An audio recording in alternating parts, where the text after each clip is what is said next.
qué castañas más buenas, por Dios. Amb una castanyera com les d'abans i amb un bon foc, els veïns de la Torre Roja van gaudir d'unes castanyes ben torrades.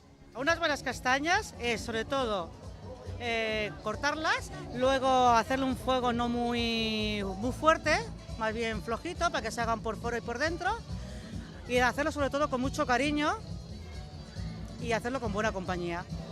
Aquesta celebració de la castanyada ja és una trobada tradicional a la Torre Roja. Per enguany, la novetat és la participació dels veïns del casc antic. Han volgut celebrar-los juntament perquè nosaltres no tenim un lloc on poder-lo fer.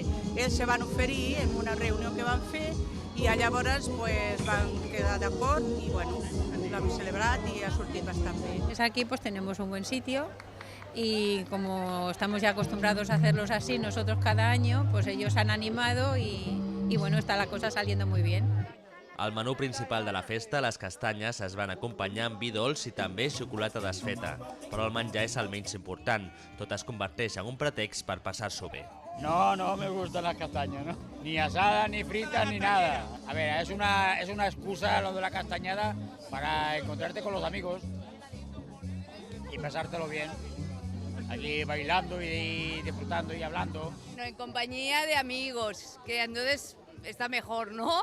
Porque en casa no las comería. Més de 150 veïns van reunir-se a la Torre Roja on la festa es va allargar més enllà de la mitjanit.